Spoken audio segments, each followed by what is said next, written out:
திரு சாமிநாதன், தேமுதிகவுக்கு திமுக தேவைப்படக்கூடிய சூழலா, திமுகவுக்கு தேமுதிக தேவைப்படக்கூடிய சூழலா? இல்ல, பரஸ்பரம் ரெண்டு பேருக்குமே தேவை என்பது கலச்சூழலா இருந்தாலும் இதுல தேமுதிகவுக்கு லாபம், இன்னொன்னு திமுகவுக்கும் நிச்சயமா தேமுதிக தேவை. ஏன்னா நடைபெற இருக்கிற சட்டமன்ற தேர்தல் என்பது 4 முனை போட்டி. நீங்க மக்கள் நல கூட்டணி எல்லாம் தேர்தல் களத்துல இருக்கிற பொழுது கூட 3 முனை போட்டி தான் இருந்துச்சு. இன்னைக்கு களம் 4 முனை போட்டியா இருக்கு. விஜய் ஒரு அன்டெஸ்டடா இருந்தா கூட அவர் திமுக ஓட்டு எடுப்பாரா அதிமுக ஓட்டு எடுப்பாரா என்பது தெரியாது. சோ ஒவ்வொரு தேர்தலையும் 500,000 ஓட்டுகள் கூட ரொம்ப முக்கியம். நீங்க தேமுதிக ஏன் திமுகவுக்கு தேவை முதல்லன்னா, கிட்டத்தட்ட விருதுநகர் பாராளுமன்ற தொகுதி சார். அதை நீங்க தேர்தல் முடிவு ஒரு சட்டமன்ற தொகுதி வாரியா நம்ம அலசுறோம்னா, அருப்புக்கோட்டை சீனியர் அமைச்சர் KKSSR அவர்களுடைய தொகுதி. அந்த தொகுதியிலேயே மாணிக்கம் தாகூர் அவர்களை விட 12,000 ஓட்டு தேமுதிக கூடுதல் ஓட்டு எடுத்தாங்க. அந்த தொகுதியில பாஜக எடுத்த ஓட்டு மட்டும் 24,000. இது ரெண்டும் ஒருவேளை அந்த சைடு கூட்டணியாக இருந்தா லீடிங் மட்டுமே 36,000 ஓட்டு அந்த ஒரு சட்டமன்ற தொகுதியில மட்டும். நீங்க அதனால தேமுதிக சேருவது என்பது சற்று ஏறக்குறைய திமுகவுக்கு ஒரு சேஃபா ஒரு பாதுகாப்பாக அவர்கள் உணர்வாங்க. ஏன்னா அணிகள் ஏற்கனவே அங்க கூட்டணி கட்சிகள் பல இருந்தாலும் கூட தென் மாவட்டங்கள்ல ரொம்ப குறிப்பா விருதுநகர்ல ரொம்ப முக்கியமான பிளே பண்ணிருக்கு தேமுதிக கடந்த தேர்தல்ல ஒன்று. இன்னொன்று வட மாவட்டங்கள்ல பாமகவோட அதிமுக இருக்காங்க சார். கடந்த சட்டமன்ற தேர்தல்ல சேலம் மாவட்டத்துல மொத்தம் இருக்கக்கூடிய 11 தொகுதிகள்ல 10 தொகுதிகள் ஜெயிச்சிட்டாங்க. நீங்க ஒரு கிருஷ்ணகிரி அப்படின்னு எடுத்துக்கிட்டீங்க, தர்மபுரி அப்படின்னு எடுத்துக்கிட்டீங்கன்னா அங்க இருக்கக்கூடிய 5 சட்டமன்ற தொகுதிகள்ல 5மே ஜெயிச்சிட்டாங்க. அந்த பாமக ADMK அலையன்ஸ்ங்கிறது வட மாவட்டங்கள்ல நல்ல ஜெல்லா இருக்கு. நீங்க சேலம் மாவட்டத்துல எடப்பாடி அவர்களோட சொந்த மாவட்டமாக இருந்தாலும் அங்க 11ல 10மே ஜெயிக்கிறாங்க. 11ல 10 1 தான் வித்தியாசம். நீங்க அதே மாதிரிதான் உங்களுக்கு தர்மபுரியில ரிசல்ட் வருது, கிருஷ்ணகிரியில பாதிக்கப்பட்டு இருக்கிறாங்க. சோ அப்ப அந்த வட மாவட்டங்கள்ல ஓரளவுக்கு செல்வாக்கு மிக்க, இன்னைக்கும் அது பழைய வலு இல்லாட்டா கூட ஓரளவுக்கு வலுவா இருக்கக்கூடிய தேமுதிக இருந்துச்சுன்னா திமுகவுக்கு கூடுதல் பலம்னு திமுக நினைக்கிறாங்க. ஒன்று. இன்னொன்று மிக அதுல பேன் தமிழ்நாடு முழுவதுமான வாக்கு சதவீதம் தேமுதிகவுக்கு திமுகவுக்கு உதவி பண்ணும் அப்படின்னு கணிக்கிறீங்களா? இல்ல விருதுநகர் வட மாவட்டங்கள்ல பாமக செல்வாக்கு இருக்கக்கூடிய தொகுதிகள் அப்படின்னு ஒரு குறிப்பிட்ட சில தொகுதிகள், குறிப்பிட்ட சில எண்ணிக்கையில மட்டும் திமுகவுக்கு தேமுதிக உதவிகரமா இருக்கும்னு கணிக்கிறீங்களா?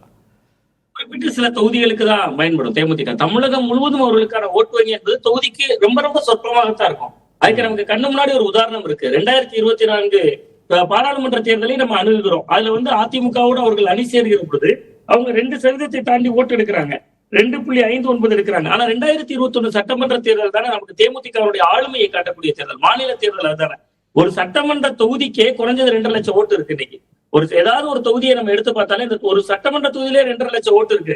ஆனா தேமுதிக 60 தொகுதிகள்ல போட்டிட்டு எடுத்த மொத்த ஓட்டே 2,157,000 அந்த தேர்தல்ல 0.43%.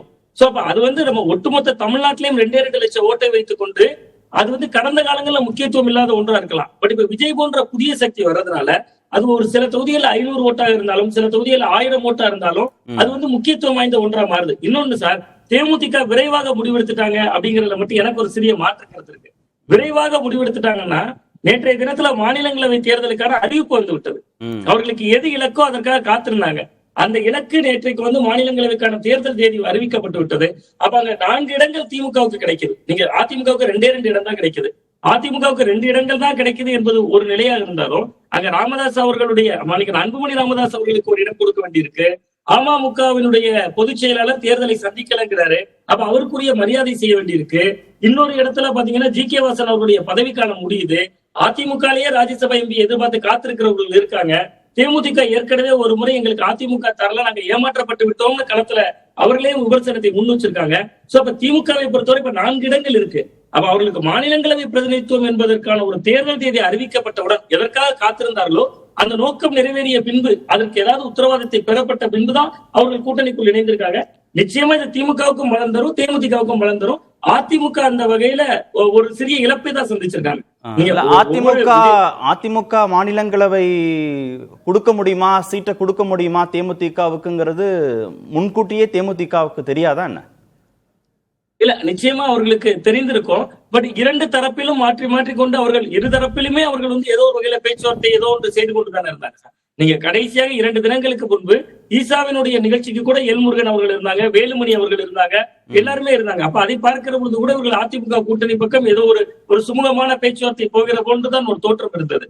சோ இது தேமுதிகவுடைய எதிர்காலத்துக்கு ஒரு நல்ல முடிவை தான் எடுத்திருக்காங்க. நீங்க கிட்டத்தட்ட பாத்தீங்கன்னா 2016 சட்டமன்ற தேர்தல் அவர்களுக்கு எந்த பிரதிநிதித்துவமும் இல்ல. 2021 தேர்தல் எந்த பிரதிநிதித்துவமும் இல்ல. சட்டமன்றத்துல சுழியமா தான் இருக்காங்க, தொடர்ந்து 0வா தான் இருக்காங்க. பட் இப்ப ரவீந்திரன் சார் அவர்கள் குறிப்பிட்டதை போல திமுக ஒரு வலுவான கூட்டணி, ஒரு மதசார்பற்ற அணி என்பது தொடர்ச்சியாக கட்டமைக்கப்பட்டிருக்கிறது. அந்த அணிக்கு கொஞ்சம் இப்போதைய சூழல்ல அதிமுகவை விட ஒரு படி முன்ன நிக்குது.